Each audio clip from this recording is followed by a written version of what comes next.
Say that there is a normal person. She or he sees their family, their mom, their dad, their dog. My perspective of family, I live with my mom and my stepdad. My other brother lives with me. My dad hates my mom. My older brother hates my mom, and I can't see either of them. It's not fair that any family goes through this. It breaks up your family, makes life harder, and you just don't see the world the same.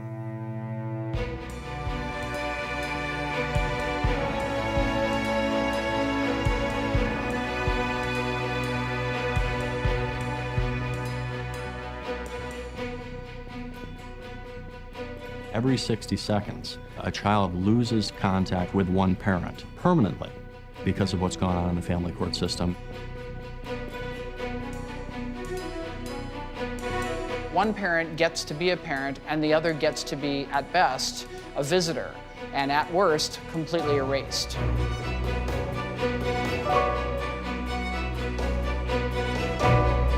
It destroys lives, it bankrupts people every day, it tears children from their homes, and just so happens to be a $50 billion a year industry.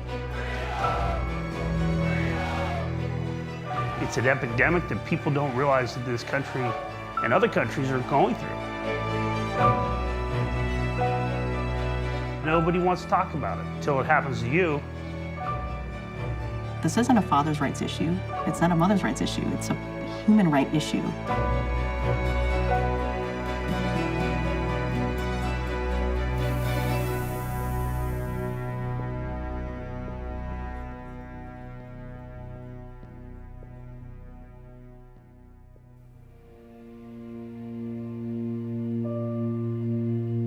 My parents' divorce was so messy that after I graduated from university, I moved literally halfway across the world to Argentina. Anything I could do to get away from them. But divorce and its effects on kids kept following me. And I made a film called Erasing Dad, Borrando Papá, that exposes the discrimination fathers face when they want to be in their kids' lives after divorce. The film's release caused the law in Argentina to be changed so that moms and dads could share joint custody. It also helped me to heal and reconnect with my family, and I returned to the United States. I wanted to make a follow-up film, and after a post on Facebook, my inbox was flooded with desperate pleas for help. Why were all these families reaching out to me, a filmmaker? Why were the family courts unable to help them? I decided to tell the stories of the ignored victims of family court, the children.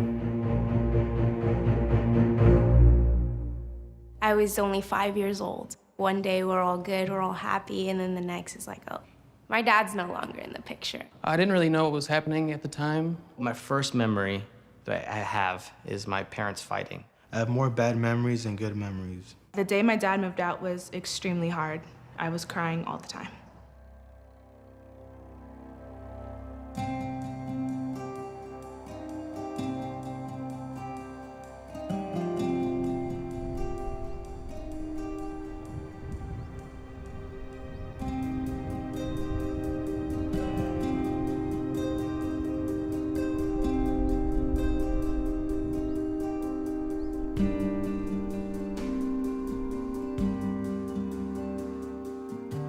When I was born, my parents were in the middle of a divorce.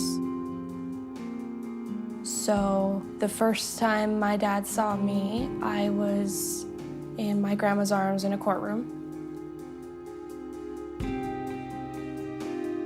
My mom only had one photo. It was a picture of him, and he was holding my sister, Chelsea. A lot of me wanted to have a relationship with my biological father. I remember asking my mom every day, has Dad called, has Dad called? She kept telling me, you know, maybe he's just busy, and then that turned into, he's not your dad.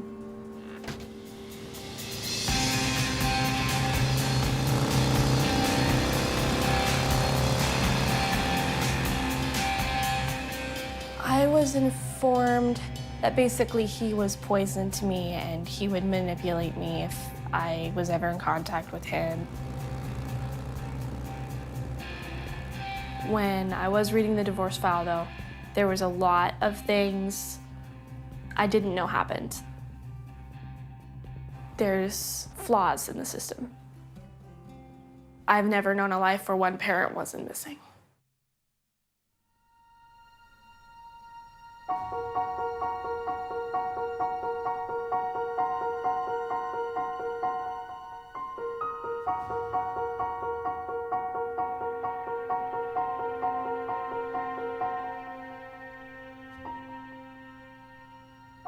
I think that as a child, like I kind of knew it was coming subconsciously.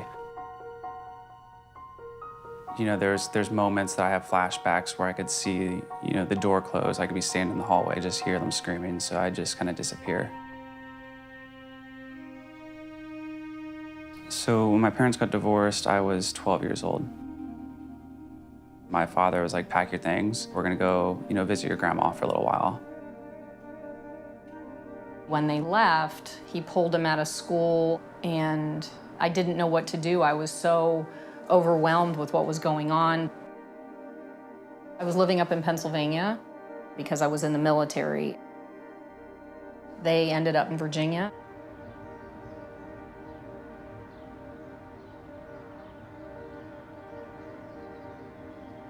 Karen, my stepmom, I also call her mom, she came into my life when I was about 14. Initially, I was there practically every weekend. So the visits started to decrease every month. And then I was stopped. Sometimes it was because the children would call me and say they didn't want to come. Sometimes I would get an email saying, well, the kids don't want to see you this weekend. It was signed by my ex, but it sounded like his wife. I was just so confused. It really felt like she didn't want anything to do with me. I can't even really answer why the whole thing happened. I was never on drugs. I had no criminal background. I had no psychological issues other than being heartbroken because I lost my children.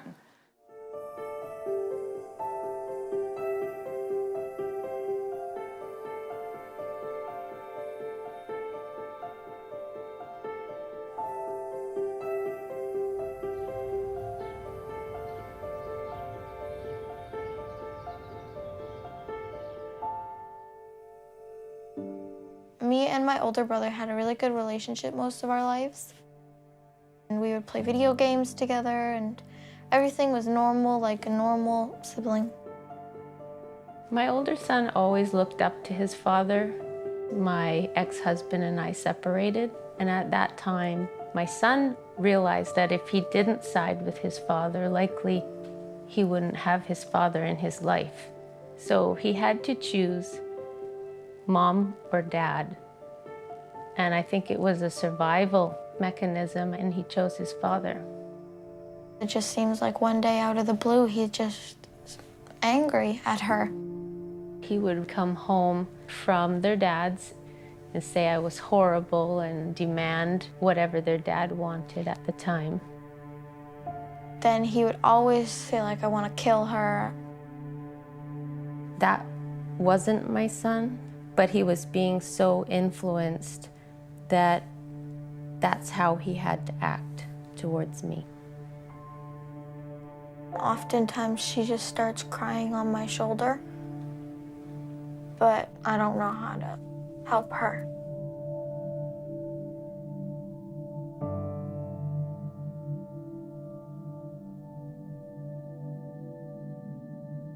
I get reminded every day, like, your dad sucked. My dad and my stepmom sat me down and discussed with me how awful of a person my mom was. I don't think my mom wanted me to have any contact with my father. Growing up, I learned to hate him. As I got older, my dad said, you owe your loyalties to me because I've been here for you and your mom hasn't, and your mom left you. It's a constant reminder because I am my father's child, so.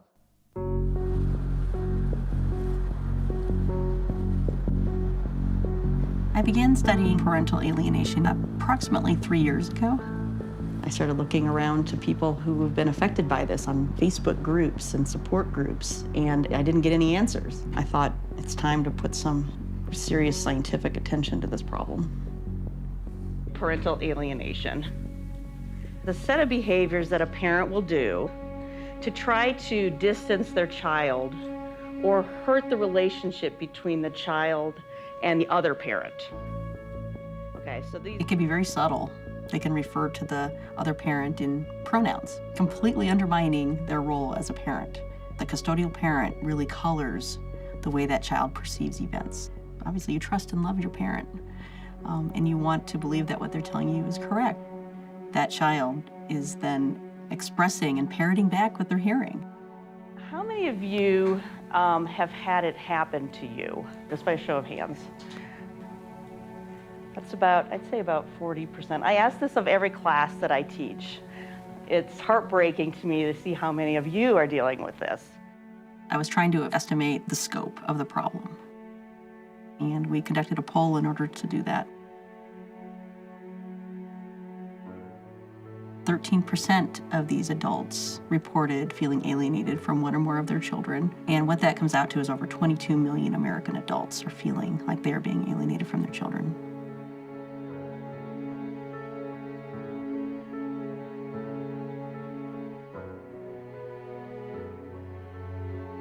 If there's 22 million adults dealing with this, that's over 22 million children. And the mental health consequences on that child are severe and long-lasting.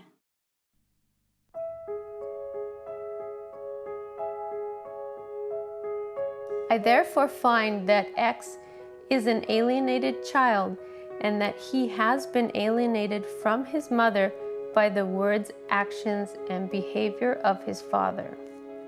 The Child Custody and Access Report found that Brandon was alienated.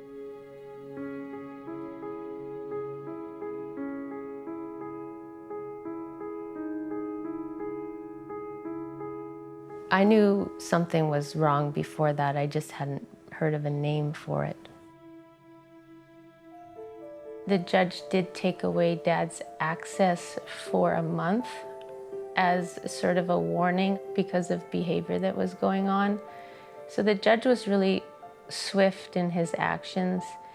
But the problem is, if one parent wants to make things difficult, it's almost impossible to get things in front of the judge. If they're not turning up for their court dates, if they're hiding from process servers and things, they can drag it on, and the judge can't do anything about that.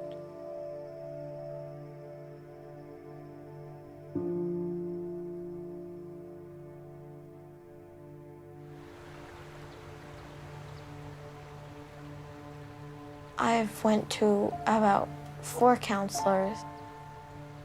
The counselor, he asked us to draw a picture of how we felt. I drew a house split in half with Brandon and my dad on one side and me, my middle brother, and my mom on the other side. And it was just cut in half.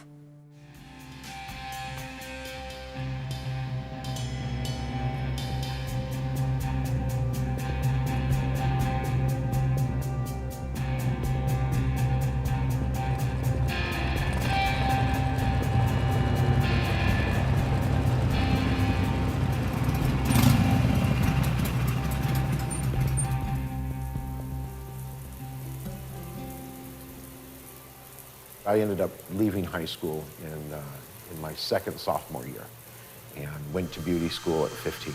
See how your layers kind of cascade together now? My ex and I divorced while she was pregnant with Ashlynn, and then we had a big argument over the phone, and the next morning I was served with a restraining order. This was a permanent order of protection. Kept everything.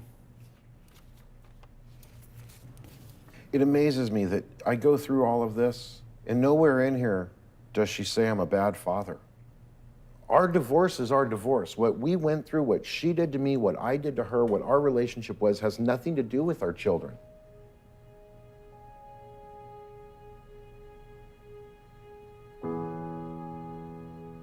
Your Honor, I wish it to be known that all I am after is to have unsupervised visitation and joint custody of my daughters.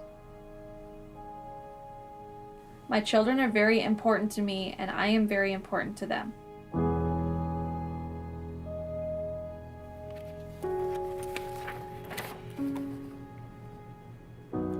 This was the worst paper I ever had to file. He's scared to continue any type of attempt for visitation because of some threat. I feel it's best to withdraw my petition for visitation. Although I have not been afforded the opportunity to see my youngest daughter, I love both of my children. My ex-wife will go to any extreme in her vendetta against me and others. Therefore, I withdraw my petition and pray the situation will change in the future. And I will become a part of my daughter's lives.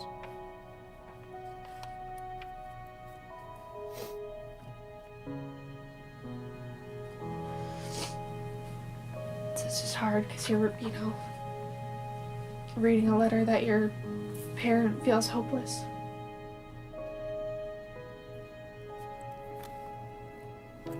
I lost him.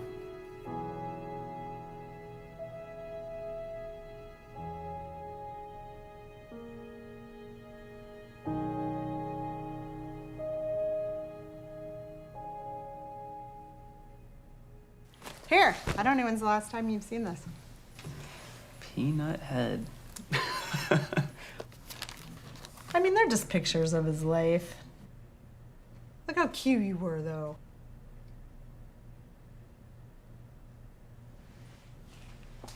I should give this to you.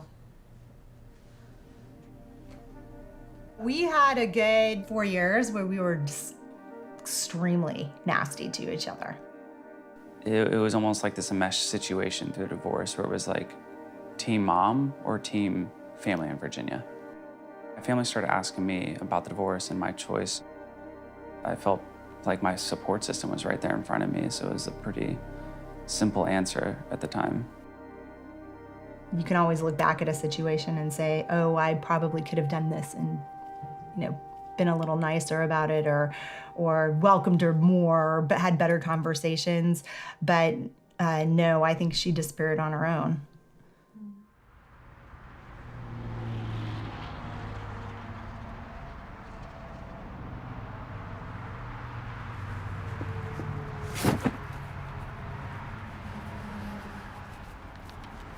Ow.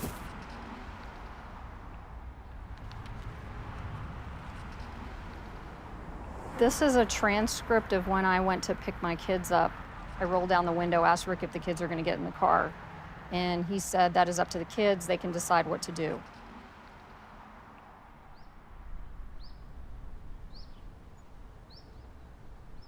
No, they do not have to come to the door. They don't, yeah, I think they do. They are old enough that they can express their wishes to you directly, and I can express them to you.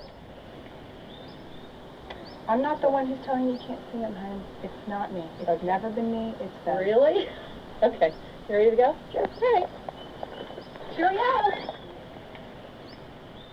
I was calling the police, I called the courts, I called whoever I could think of to help me, and they were like, well, no, sorry, there's nothing we can help you with. Unless they do something physically harming the children, we can't intervene with this. I just went through all these emails, and this is all the stuff I had to provide to the court. So I was more angry with the courts than I was with what was happening, because they wouldn't, it was like, it's almost like the thought that there's no gray area. It's all black and white. It was almost like they were looking to assign blame to somebody rather than figure out a way to make it work for everybody. All I wanted was to have a relationship and be able to see my children.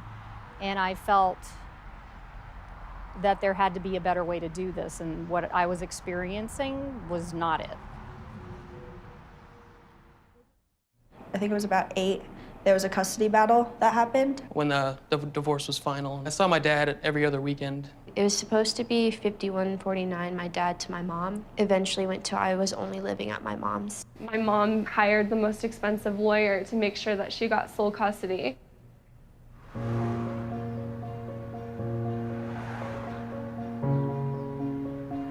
The family court system is mandated to work in the best interest of the children. But what actually goes on behind the closed doors of family court? If you watch any of the law shows, you come in today and you're in court tomorrow. That's not how it works. You're talking usually 6, 8, 12 months down the road. And during that period of time, it's very traumatic for children. Too many cases, not enough judges. I was responsible for over 1,000 cases. Some days I would have 15, 20 hearings. That you were in fear of imminent, serious bodily harm. Isn't that true? Family court really sets the stage for conflict because that is the nature of the legal process. It's adversarial. If a parent is angry, I want the parent to continue talking, even though what is being said is not relevant. You always have to listen. Mr. DeHaven, please make sure the questions are clear and don't ask redundant questions. If you have a parent who has mental health issues, control issues, that person can keep coming back to court. Even if a person cries wolf, wolf 4, 5, 6 times. In criminal court, the state has to pass certain tests to file charges, but not so in family court. One parent can bring the other parent back to court for something as serious as domestic violence or as petty as not liking the food they feed their child.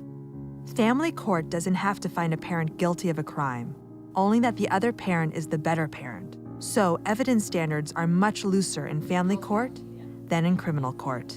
They are not looking for clear evidence to support or refute either parent's claims, and that's very problematic. We have a lot of stereotypes that are negative for the fathers. They're more abusive or aggressive than mothers, that they're deadbeat dads. Would you agree that's a definition? We have a lot of very positive stereotypes about mothers being the better parent. However, if a mother works, that is often used against those mothers.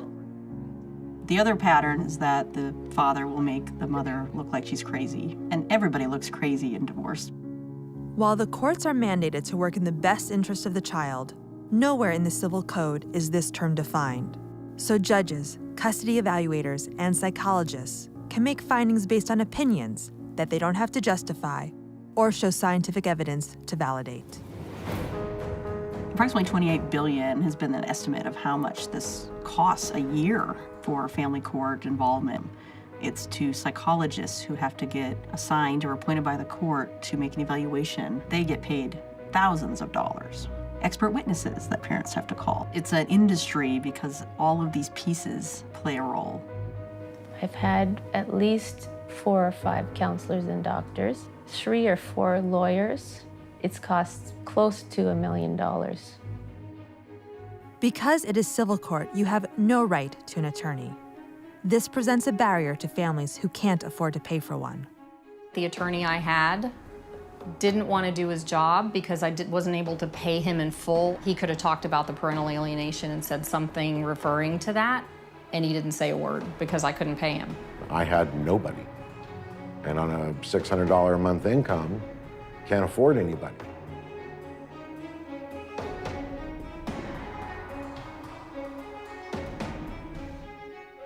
How is destroying a parent financially and emotionally in the child's best interest?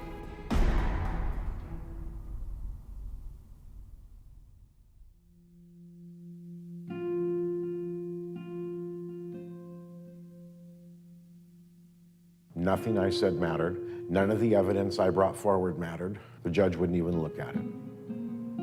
I mean, like literally wouldn't look at it. My ex said plain and clearly that there was nothing that I could do to get to see my kids. And the judge asked me what I wanted, and I said, I want you to find her in contempt of court.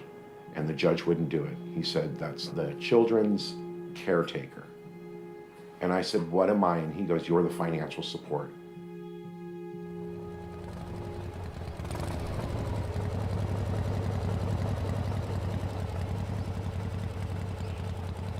I get a phone call from my ex. She said, your children want to see you. They want to be in your life. And I said, how soon can you come over? When I first met my dad at 10, I remember pulling up in the car and he was like smiling like ear to ear. My wife was elated. My other daughter was excited. My dad took my sister Carola and I and Chelsea to go do like a family photo shoot thing. And I just remember feeling really happy because we were all together. God, it was such a blessing.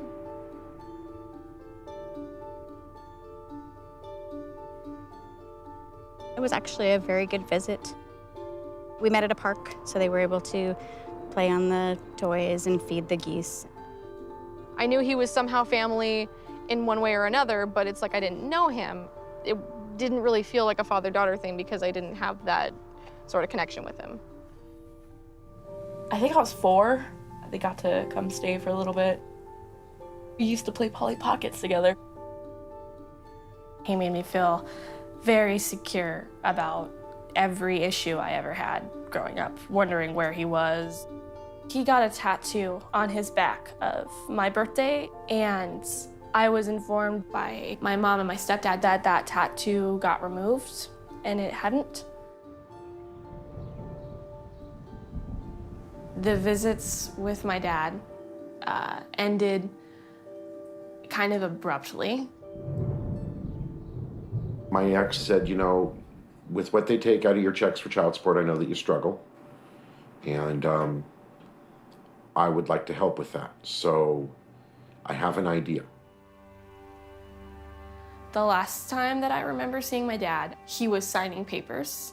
Ashlynn's crying, I'm crying, and I've got my kid's stepdad telling me, don't worry, I'll make sure she never takes your children away from you again. By that point, Robert had been their dad for a few years. It just seemed like the next step. I knew something big was gonna happen. I've got her sitting there telling me, it's not gonna change anything. You're still their daddy, you're still their daddy. And the minute the papers were signed and the car doors were shut and everybody drove off, that was the last time I saw him. The purpose of me meeting my father when I was 10 wasn't really about what I wanted from it or anything like that. It was just to get the adoption to go through. I signed my rights. I'm ashamed, I'm embarrassed, I hate myself every day for it.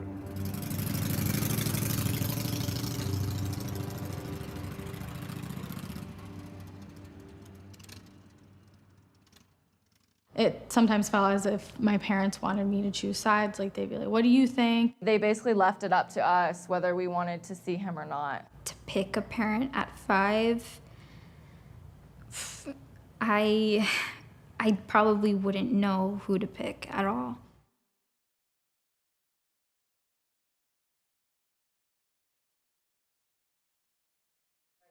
Where his knees are. Oh! Yeah. That was Go wave. I found out that Brian was adopted by Karen, I believe, through an email. Ooh, okay. I was angry and heartbroken. This is that when you adopt somebody, everything about the person disappears and it all starts over.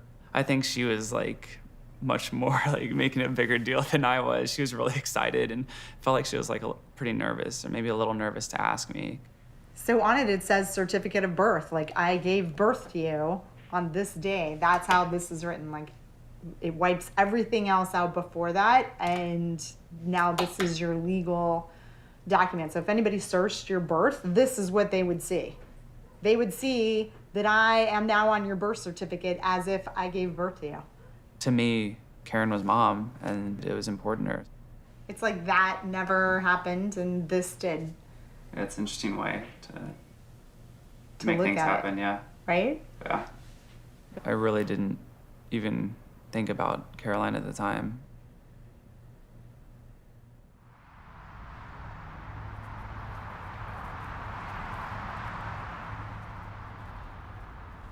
This is a card I sent to my daughter that I took a picture of so she would know that I sent it.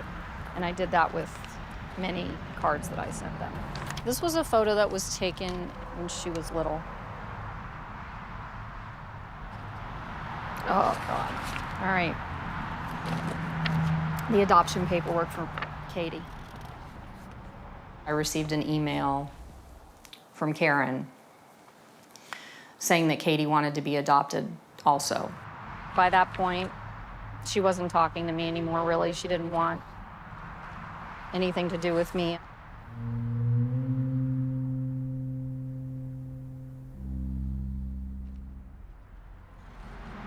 It just says who we are and my consent to the adoption. How do you feel when you read that? Not good.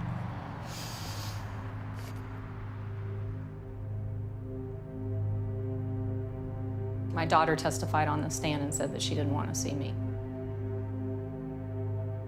And it was in open court. I watched the whole thing. I was sitting right across from her looking at her while it was happening.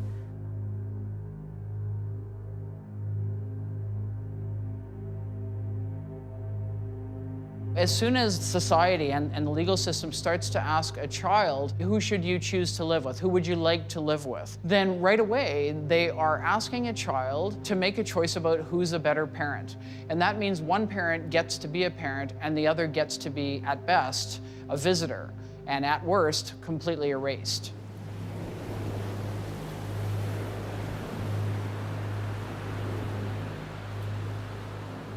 Like, I would just say it's just easier to not talk to her, and it was just such an easy decision.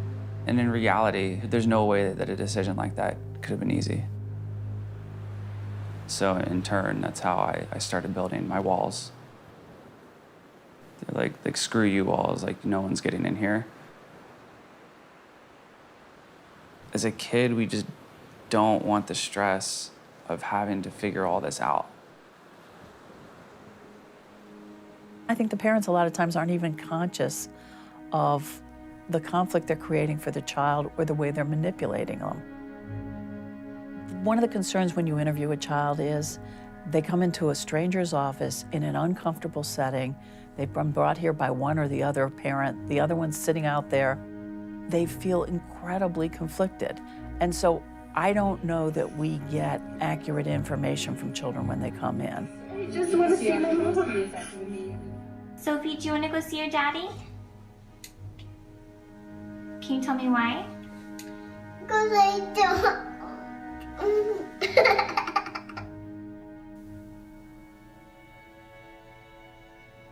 What I remember about being in court was having to lie to the judge.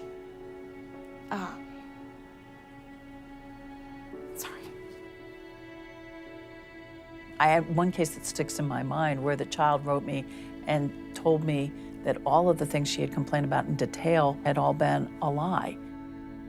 My stepdad was going to be my real dad now. I remember telling Mom something along the lines of, I don't feel this way about my stepdad. I don't want my stepdad to be my dad. And she told me that basically that it was too late to say that, and it was out of my hands at that point. I was scared, to be honest, so I lied. And I said, yeah, I'm okay with this. I'm comfortable with this. This is what I want. And I felt a lot of guilt for that for a long time.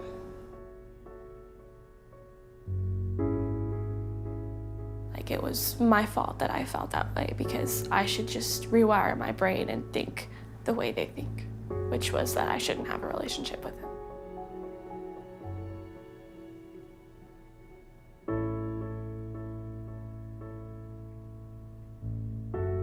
I started smoking when I was 12, cutting myself regularly. I don't recall any kind of follow-up or checkup. I was never talked to by a social worker or a psychologist on anything about it.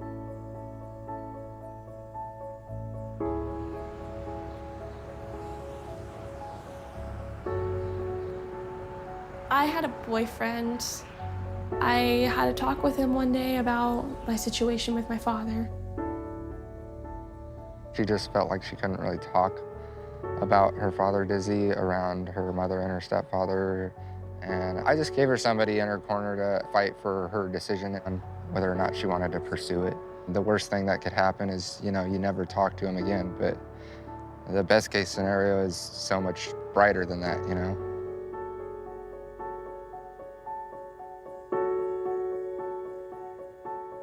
I contacted Dad.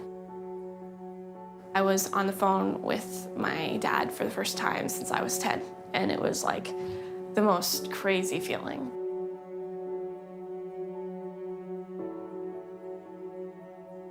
Then I found out that my mom and my stepdad started listening to our phone calls. I got into a very vicious argument, and I ended up getting kicked out. She had called me and let me know that she was homeless. She was 14. And I have no legal right to drive up and pick her up. She's not my child according to the courts. They came to pick me up, my stepdad and my mom, and basically told me that if I wanted to live in that house and have a happy family, I needed to cut ties with my real father. The family kind of changed after that. Things were different. People weren't really acknowledging me. People were treating me poorly. Yeah, I felt like I was the enemy in my own house.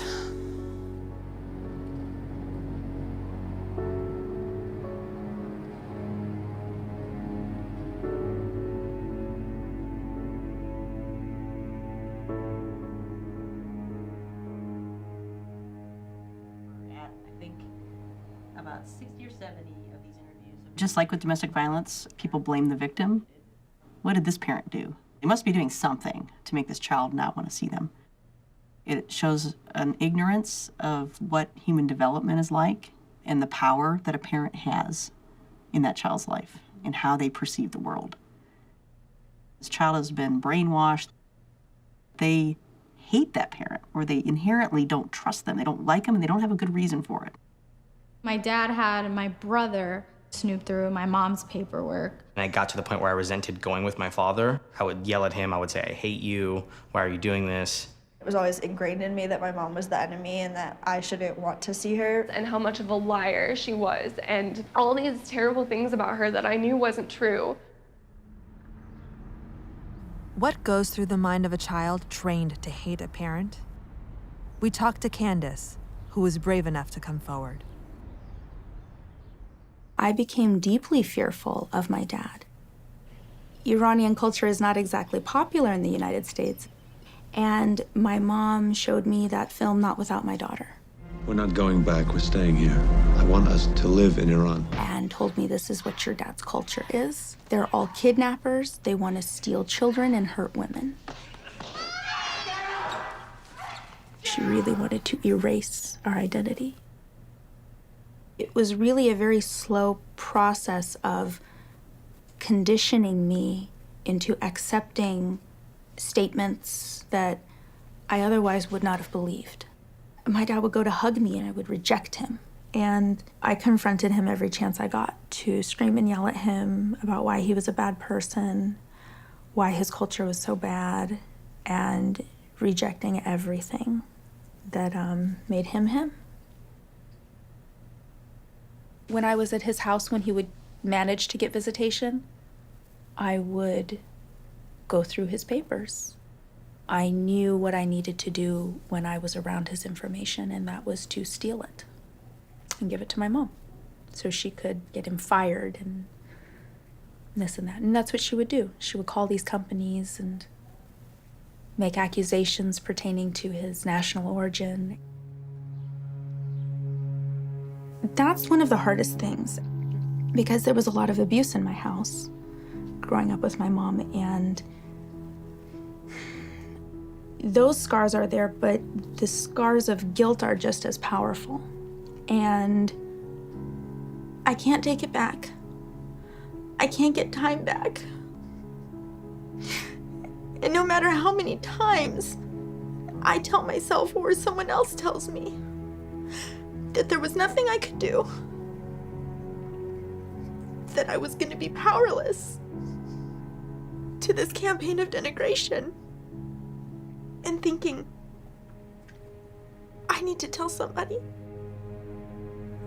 And the thought that would always stop me is, who's going to listen? They don't listen to my dad. He's an adult. Who's going to listen to a 10-year-old? And then what's going to happen to me? They're not going to give me to my dad. And I don't even know that I know him anymore. What if some of the stuff my mom says is true? What if I'm wrong? I'm just a kid.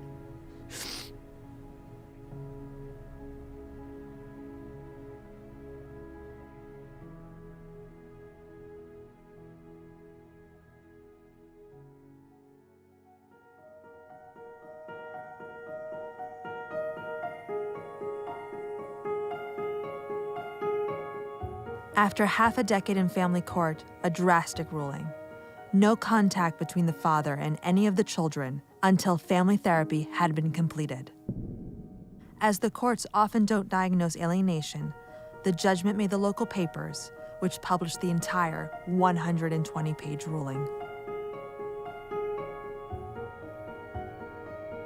The ruling was made that he should enter a family reunification program and have temporary no communication with the father. I believe that the father had no intention on Brandon participating in the program. And so there were plans made for him to leave. We get a phone call. He's in England. After the ruling, Brandon ran away from home at age 16. His father claimed he didn't know where he was, but he was given money and a passport and resurfaced in a family friend's home in the UK, his father's birthplace. He wanted all the orders dropped for him to be able to just go straight back to his dad's house. That would be the only way he would come back. I'm going to read the CAF-CAS report from Child Protection Services in the UK. Brandon said nothing that helped in my understanding of what has caused the breakdown of his relationship with his mother.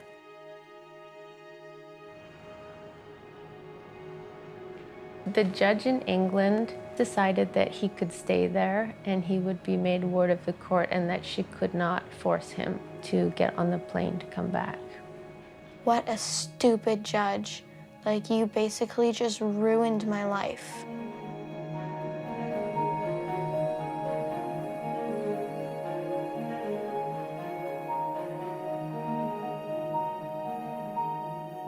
It is just like a death. You completely lose your child, but it never ends. It's like walking around with a knife in your heart and it just keeps getting twisted.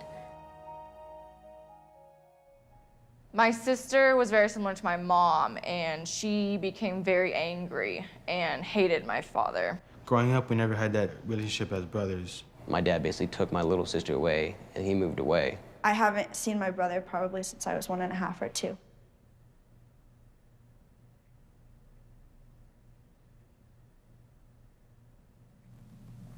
After I hit like 5, I didn't see them again until she was 18. I just remember when my dad got a phone call from the two of them,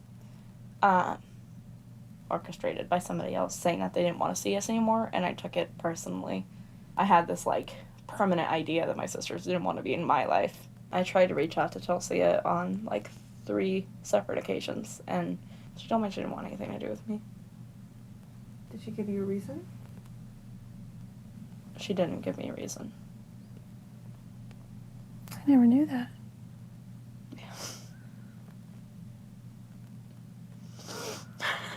How old were you?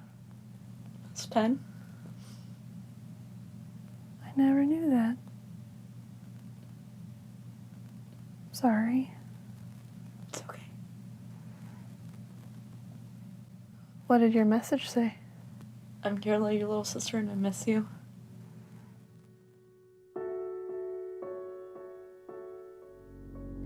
The last time I spoke to my older sister was through a message that I sent her on social media. She'd been at odds with mom and dad for a while. There was something she said that just rubbed me the wrong way, and I just shot her a message and let her know, that really upsets me. I'm uncomfortable with this. I need some space, just because I needed to not be a part of that. And she put it on my mom as, you know, this is you telling Chelsea what to do. This is you pulling Chelsea away. The Facebook post, it was like a picture of an angry woman, and it was something about, go ahead and disagree with me. I'll just say you beat me and you'll never see your kids again. Don't get me wrong, I totally agree that there's always a bias in a divorce court. Sometimes the men, you know, are made to look like the bad guys. It really sucks. But he kept deflecting this like towards my mother. It made me angry.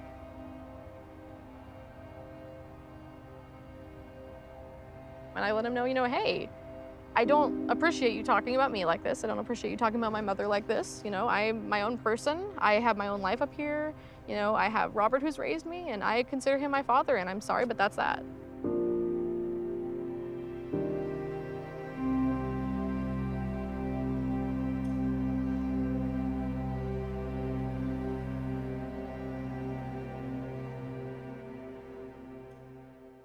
My parents fought about everything from who pays for the sport. They are the kind of people to fight over money a lot. My dad wasn't helping out whatsoever, and my mom was like, no, you know, you have 4 kids. Decided to, you know, file child support, and that takes, you know, most of his money out of his check because he's working at a grocery store. So what is that, you know? Nothing.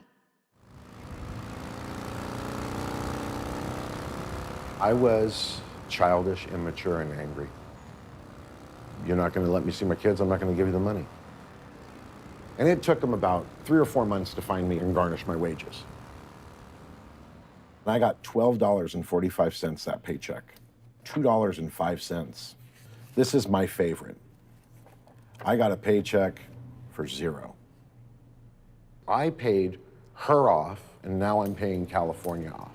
The money that I'm paying goes directly to the state. You know, I mean, it could go for anything. I mean, garbage collecting, pothole repairs, I have no idea. I just know that the state continues to take money. Not a dime of money that I pay out to child support goes to any of my children. Not a single penny. I owed so much because they charged such a large amount of interest that it just built up and built up and built up.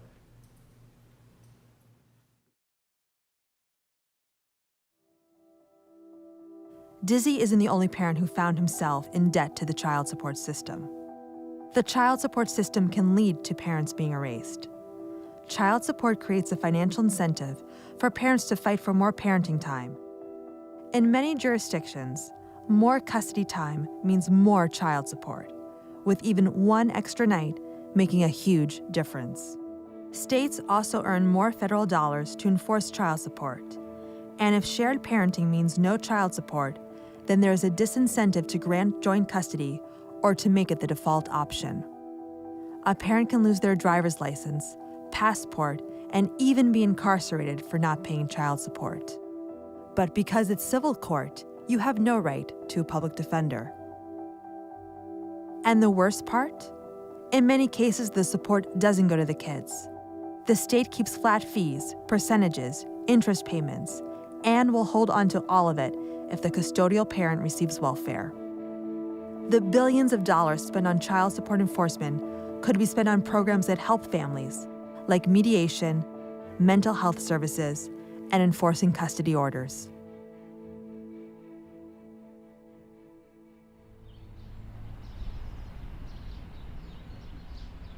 We are at the Shasta County Child Support Division office to make my final payment on child support.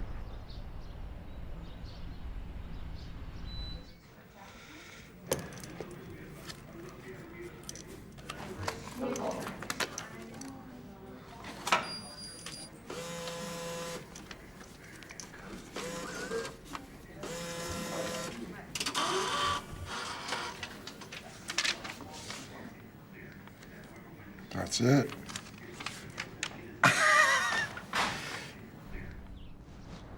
I am over this frickin' place. And if they weren't so nice, I would drop 2 fingers up at this building.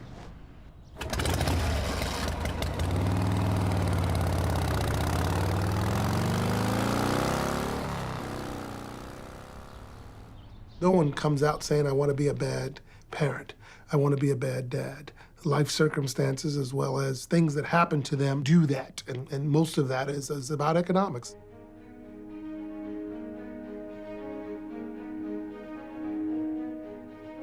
You know, we have to change our perception and our vision of fathers.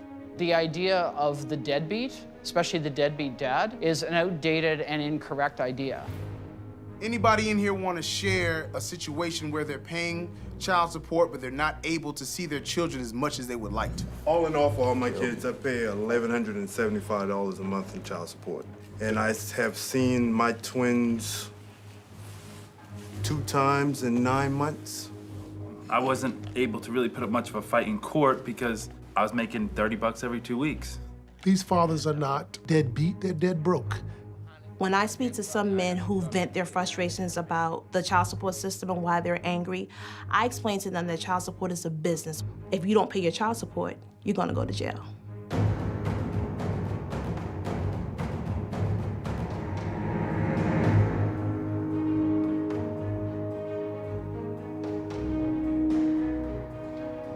We heard from dozens of parents who said the state's child support system is broken and failing families. Turner paid a total of $1,935 in child support. But News 5 Investigates learned his ex only received $1,386. And while the Department of Human Services would not tell us specifically where it was deposited, they did tell us they kept it. The officer told him he's a deadbeat dad, he's under arrest. The system of child support and how we put that into place are barriers to successfully having fathers involved with their children's lives. That's not the intent, but that's certainly the result. They hold your passport if you're back behind on child support. They take your driver's license. And CDL too, right? CDL, and they take your driver's license. How you gonna do that? Registration on your car? Yeah, cause you back on child support. Yeah. I'm a parent, married, 2 children. And my responsibility as a parent never goes away whether or not I'm working or not.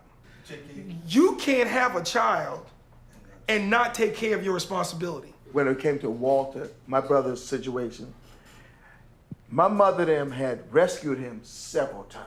From? Picking up his rear in child support. Okay. They paid it up, caught it up, and he would always get back behind again. And even when he was continually paying. Walter may have been behind in his child support payments, but he was involved and active in his children's lives. His children were staying and visiting him the weekend that he was actually murdered. The other big story we're covering tonight, the police shooting death of an apparently unarmed man.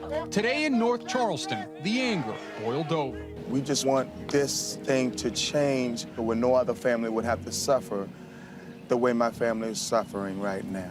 The deadly encounter between Walter Scott and police officer Michael Slager began with a traffic stop for a broken taillight. It was a fateful decision. The moment Walter Scott decided to bolt from his car. There's no justification for what I see on that video.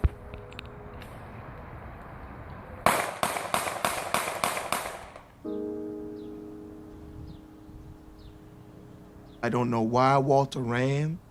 He took that to the grave with him. But I think that's where the child support may have played a part. It wasn't like he was trying to hurt his children. He was caught up in the system. A warrant had been issued for Scott's arrest. Court documents show he owed more than $18,000 in child support payments.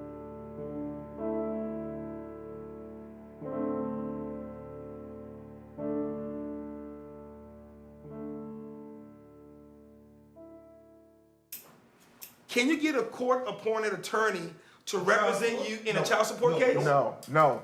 Only in a criminal case. It's about access. Access of money.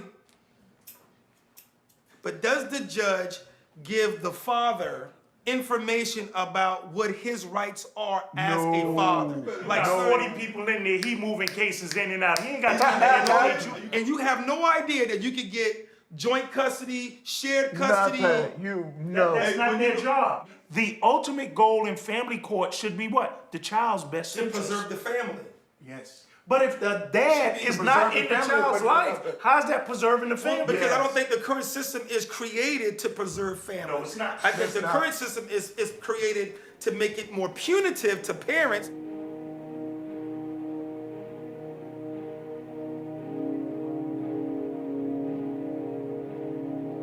Once he got out, the child support was still being due, but he was not able to pay because he lost his job for being arrested. How does the system expect you to catch up when you're locked up? He'd already been arrested twice prior to him getting murdered. I believe Walter was not a deadbeat dad. After paying thousands of dollars back, then still being behind, there was no catching up. So what do you do?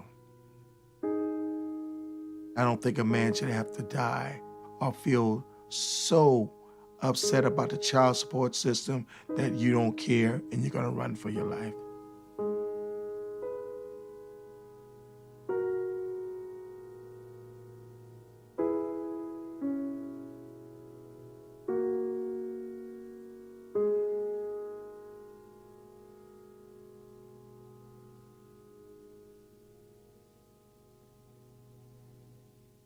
I didn't have the father figure in my life. I didn't know how to be a man. If he was really present in my life, I would probably, not be chasing boys. As far as relationships go, I have a lot of trust issues now. I don't see the point in allowing someone to get close to you if at the end of the day they're just going to hurt you. I caused a lot of depression, anger. I just can't call him dad right now because he was never there.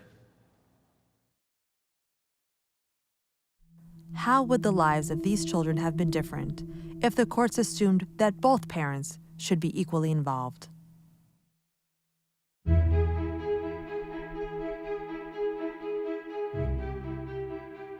A new bill making its way through Lansing would make default custody 50-50 for both the mother and the father following a divorce. Public support for it is huge. The legislators told me that they had more calls to support the shared parenting bill than they did the football stadium. This bill sets the stage so a child, which is in their best interest. Residential responsibility is the best for the children. It presumes both parents are fit. We need more clarity in law to support what is best for children, shared parenting, and this helps move in that direction.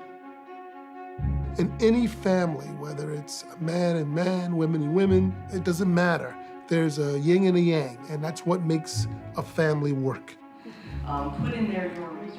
A default shared parenting plan would be when two people are separating. It would be presumed that both parents will have an equal role in terms of decision-making and custody with their children. If there is abuse or some other problem, then you would have a custody evaluation happen. We now have abundant research that shows that children do much better if they have shared parenting.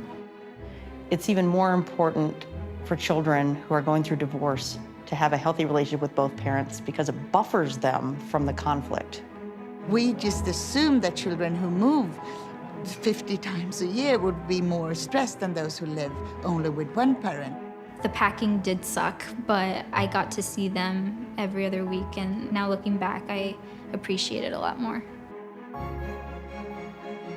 I am convinced that the Swedish system where you don't have any money to gain from a divorce is beneficial for children. We have a system where very few separating couples go to court. Most people just solve this between themselves.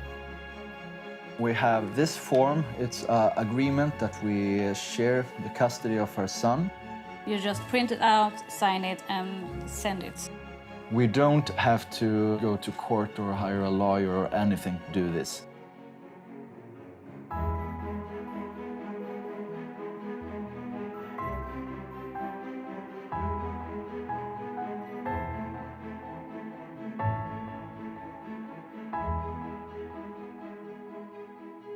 In Malmo, Sweden, sisters Eleanor and Anna have spent equal time with their parents since they separated over 15 years ago. It works, does it? We have two different lives, more or less. You know, you have your life at mum and your house at mum, and then you've got your life at dad's. I find that really fun.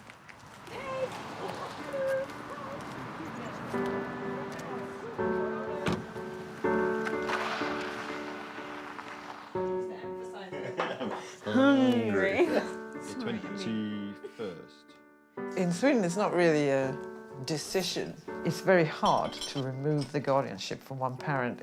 That parent has to be really, really unfit. Otherwise, you know, you're stuck with them.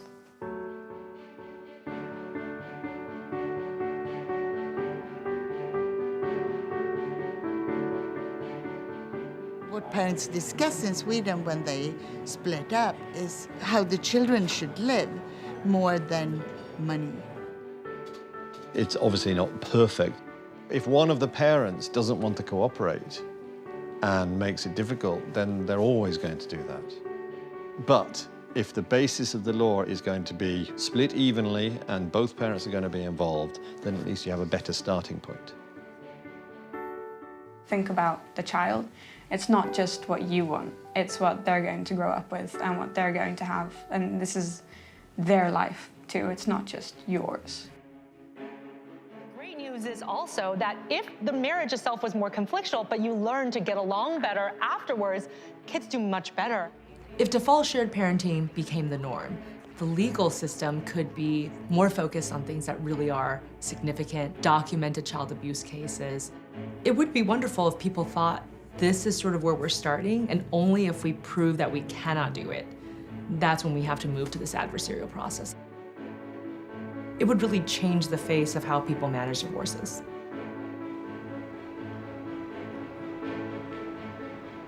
When parents can't reach an agreement on their own, mediation can provide an alternative to a courtroom trial and help them work together in the best interests of their children. My theory on litigation is if any custody case gets in front of a judge, there is a mental health problem. Either one or both of the litigants have mental health issues, or possibly the lawyers do. If you spend 2 or 3 days saying everything bad you can think of about the other person, and I award some sort of a joint custody arrangement, it's hard to undo the damage and have people walk out and parent together. Baltimore County decided to put on court staff, mediators who worked just in the courthouse, just doing court mediation. I don't know of another court that has on-staff mediators that can provide high-quality outcome. She'll make some recommendations to hopefully assist the family in resolving it amicably and without the need to try the case in court. I've seen it many times where parents go in angry, aggressive. Tell them that they're Yes, drunk. you do. They know you Stop. are. What is it that would help you to move forward? And by the end of a mediation session, they're actually helping each other. I mean, at the end of the day, you'll have a trial and a judge will make a decision. Somebody always feels like they won, somebody feels like they lost. They don't buy into the outcome. It's not the best way to get to a good result. You want a child to have as good a relationship as they can have with both parents. And you want it to be as smooth as you can make it.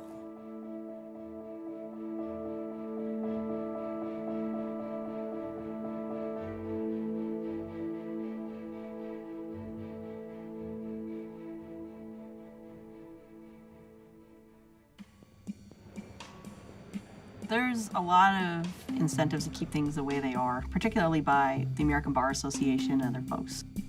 There's a lot of money in divorce, and with shared parenting, there's less conflict, fewer billable hours. Pay up and you're on your way to getting rid of that vermin you call a spouse.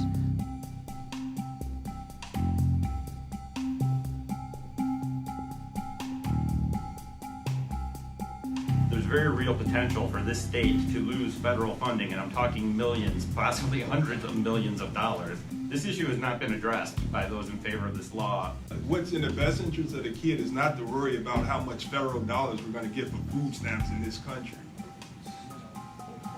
ridiculous.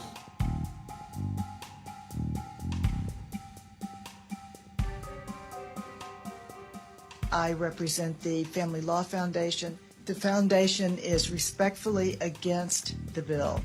In Florida, when the bill advanced through the Senate and the House and was on its way to the governor, the Bar Association spent $110,000 to hire emergency lobbyists to defeat the bill.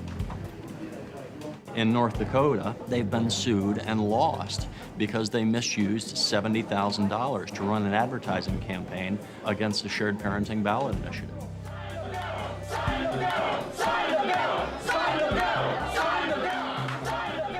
Until the system is redesigned to help families, Ashlynn, Lauren, Brian, and countless others will attempt to heal their families on their own. My advice to parents divorcing with kids is to be respectful to each other and watch how you act around your children. I would ask her if she could keep my siblings and I out of it. I know she didn't do it intentionally. They need to always let the child know that there's love and support no matter what happens. To just be there for your kids. Don't be afraid to ask for help.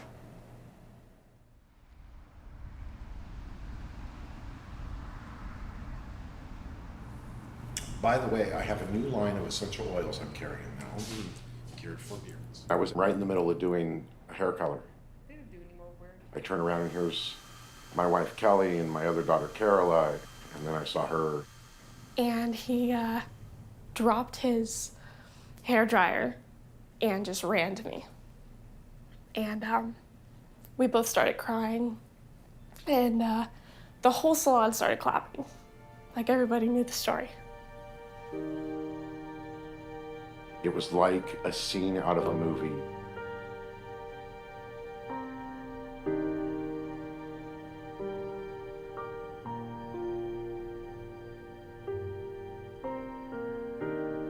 It was awesome.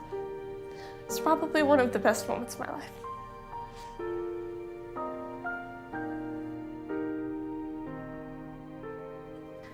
It's amazing living with my dad. He's great.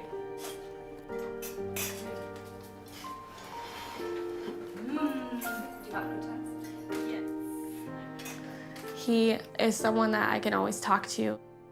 He's nothing like I was told he was, not even in the slightest. I'll go through anything and everything with you, side by side. Just like I said, when you decide to get your GED and we do it, I'll go with you and I'll do it too. My daughter here and I have been alienated from each other for the majority of her life. She called me and said, "Dad, it's time to move home," and she came home. Well, I made the mistake when she was 10 years old to sign my rights away. I never got to see them again. Which was part of the deal. Yeah. In about 10 minutes, we're going to leave for the courthouse to file paperwork so I can legally re-adopt my daughter. So she will be my daughter once again in the eyes of the law. Whereas in our hearts, we know, and it doesn't matter, she's my little girl. If something was to happen, she wants to make sure that myself and her stepmom, soon to be on the paperwork, her adopted mom, will be the ones to make those tough choices if they ever need to be made.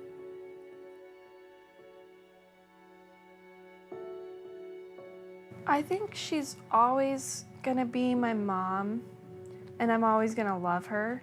It's just, she kind of lost the title of mom. To just want to totally cut out one set and go with the other set, it was hard.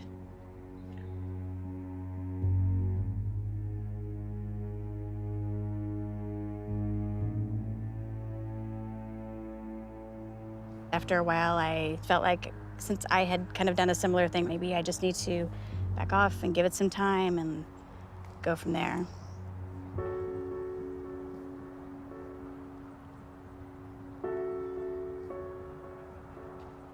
If you could talk to her right now, what would you tell her? I could talk to her right now.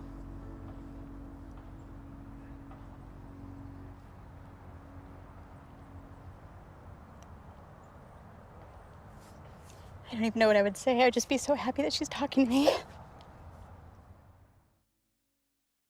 Sometimes when you see children as they grow up choose a side, perhaps even going towards the parent that they didn't grow up with and rejecting the parent that they did grow up with, what they're trying to do is avoid conflict. It would be great if they could find a way to have relationships with both parents, and as they grow up, be able to explain to both parents, I'm not getting in the middle of this, I'm going to have a relationship with both of you, and I don't want to hear it, basically. But I don't think that all children feel that assertive even as they grow up.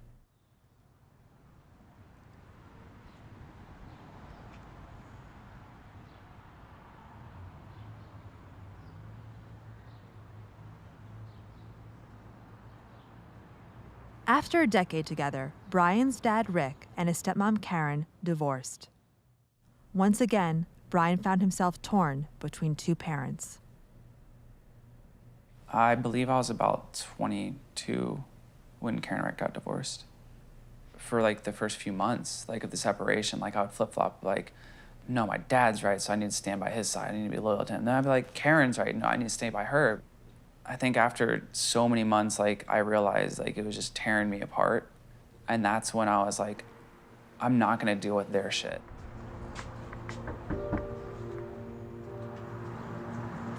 Hey, baby, how are you?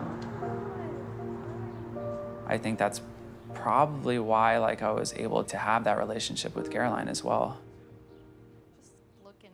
It's like I could choose this route of what some people call loyalty, or I could choose the route of having my own independent relationships. And your sister was sitting in the back seat. Guess who that is? It's a good-looking kid. Yeah. So I'm guessing me. Now that we do have a relationship, I look to try to find some of those good memories, and it's been exceedingly difficult. Seeing these, I feel like I don't remember any of them. It had nothing to do with you. I wanted to get down there, and there were times where your dad and Karen would tell me that either you didn't want me to come down or you had stuff going on. I wasn't able to force myself in there because they wouldn't let me. I think that where I sit is like the child. I wanted you there to have someone nearby, knowing that I could go there when I was ready to. You know, does that make sense? Yeah, I didn't know that you felt that way. I didn't think you wanted me there. I can understand what you're saying. And I get it. I mean, you have to, as an adult, you're thinking about like taking care of yourself and trying to figure it out and move on. It's like, how far do you push?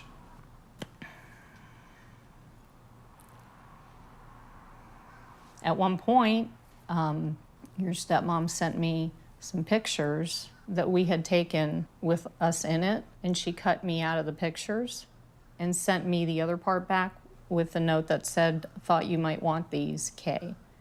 And it destroyed me, and it broke my heart, and I didn't know what to do.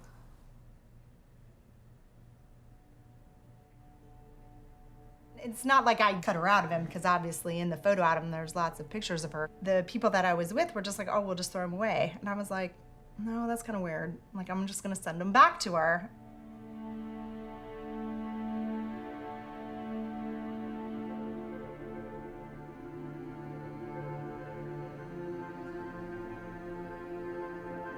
I've judged you guys, I've judged all of you for different actions, and it's like, we still don't always mesh at the same time, and we have our disagreements, but I learn more from those than I do from being alone. And I don't like that more than having to go through it and just forgive and move on. Life right now is just forgiving and moving on. It's so much, like, it's so much easier just not dealing with people's shit. Yeah.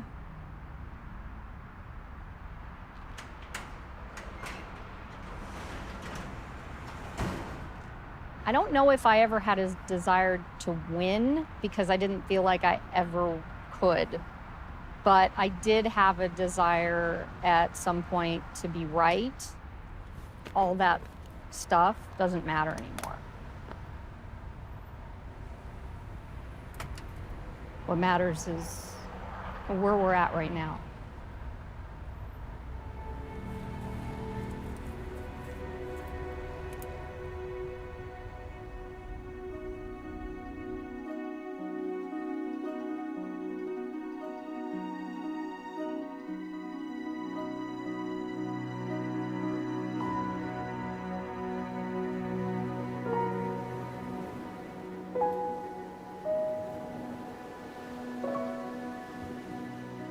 I think that was the best thing that happened to me in a really long time. Hearing you call me mom.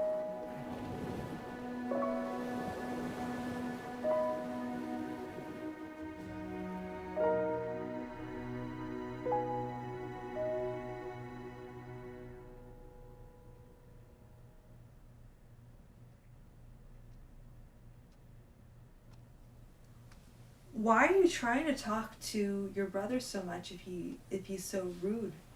I'm trying to talk to my brother because he's my brother and I miss him and I love him, and I'm trying to convince him to snap out of it, you know?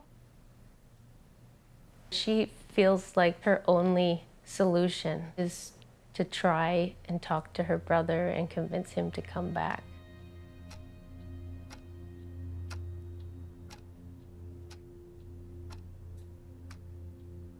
My actions do not put me in the wrong, as your mom has caused me so much trouble over the years. I want a relationship, but if you cannot respect that I don't want anything to do with her, then we will have to wait until you're older to talk. I said, it kind of seems like you hate mom more than you love me.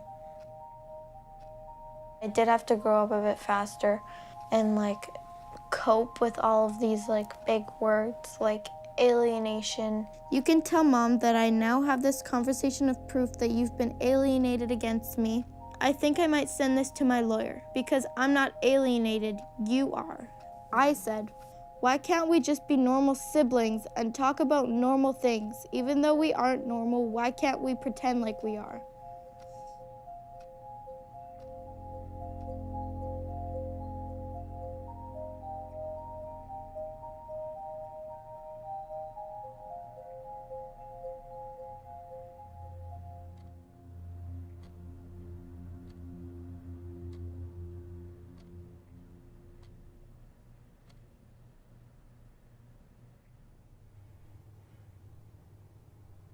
I never believed this could be possible. To be here today. Ash, you don't just live here. Today we get to fix the wrong. How do you think Chelsea will react? I forgive that she doesn't care, and I've moved on from that. And I just have no interest on the subject. But it's different when you're a dad. I don't know. I have to focus on the daughters that are here, that need their dad, that want their dad. So, that's where my focus is. All right, we're off. I am writing this letter regarding a legal adult adoption between my stepmother and my birth father. My biggest fear here is that because I sign my rights away, the judge is going to look at this case a little bit differently. My birth mother alienated me from my birth father for over a decade. I mean, I'm a father that quote unquote voluntarily relinquished my parental rights, and now I'm trying to get them back. How are you doing? You didn't have it back. I was trying it off. Don't drop it. You know what? I am preparing myself for anything. Because, I mean, there's an order of protection in place right now. I mean, that's on my record. They run my name, they see an order of protection. It's going to list who it is. It's going to list the children. What if the judge says no? I can't even think about that. This adoption is the missing piece to my puzzle. Not the ending to my story, but a new beginning. Sincerely, Ashlynn Marie Lerner. Okay, so congratulations.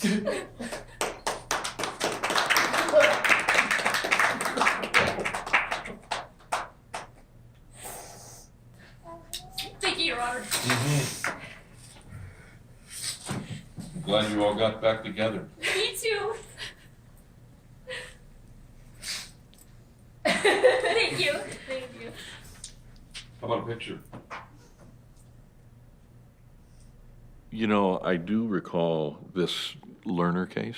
I think I may have had him in front of me when I was in my family law assignment.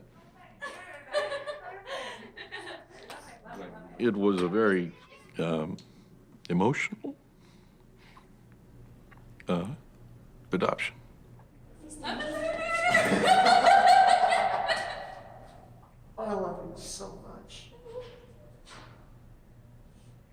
It's interesting that Ashlynn told me one thing that bothered her was that nobody ever checked up on her to see how she was doing. You know, in family law, we only address what is in front of us. We don't go check up and say, hey, how did that work out? We don't, we're so busy and there's just no avenue to do that. We expect if people are having problems, then they are to bring that issue to court so we can address it. What if getting help to reunite with your erased child didn't depend on you going back to family court, hiring a lawyer, or navigating a complex legal process on your own? What if all the resources spent on child support enforcement and adversarial court trials were spent on promoting shared parenting, affordable mediation, and access to mental health services?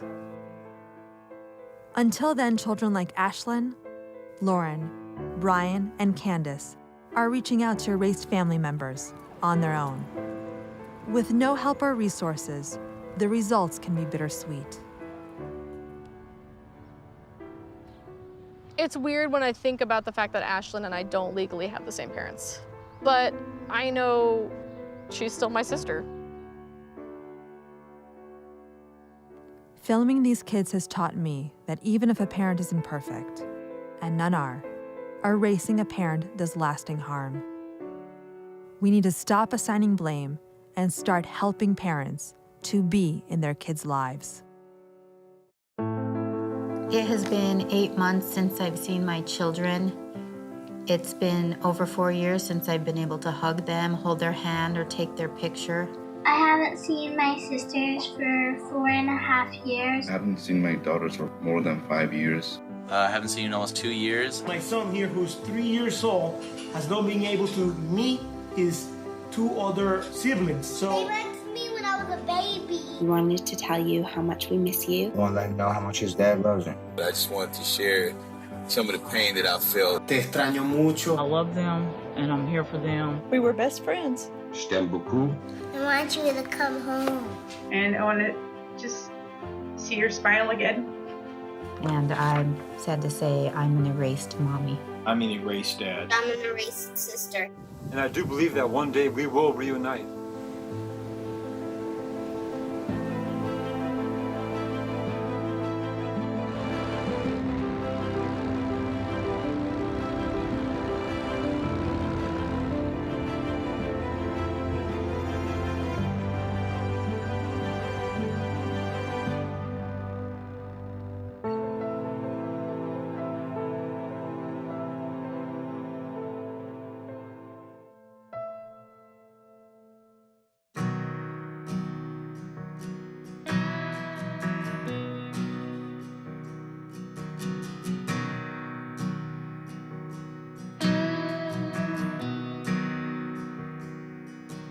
I took my time getting off that plane.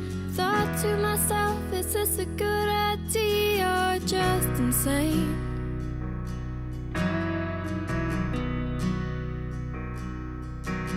All this way for a man I've never met.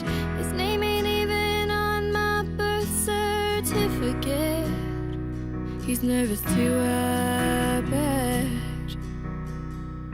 So much inside me I would like to say, but I'll just say,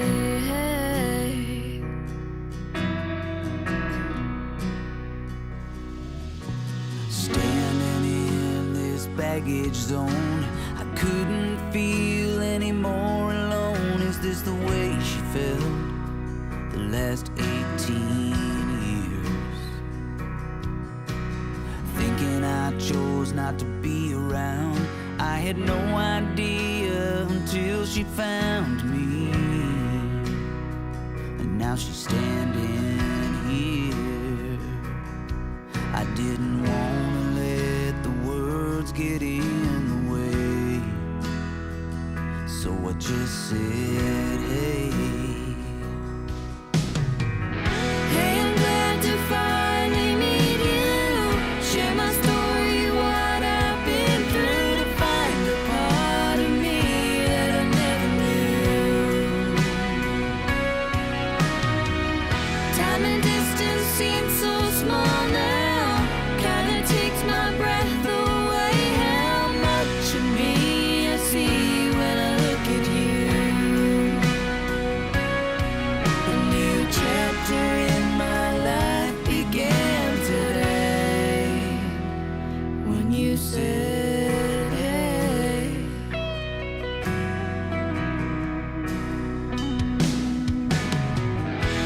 I know that this must be so hard for you. I think it's so brave that you asked me to. I wasn't sure of the right thing to do till I heard that little word, then I knew. Hey, I'm glad to finally meet you. Share my story, what I've been through, to find the part of me that I never knew.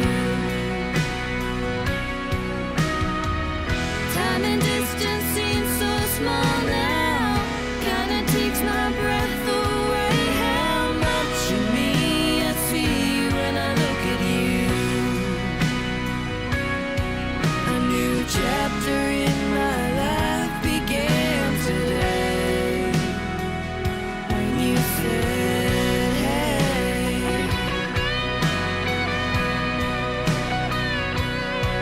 A new world opened up for me today when you said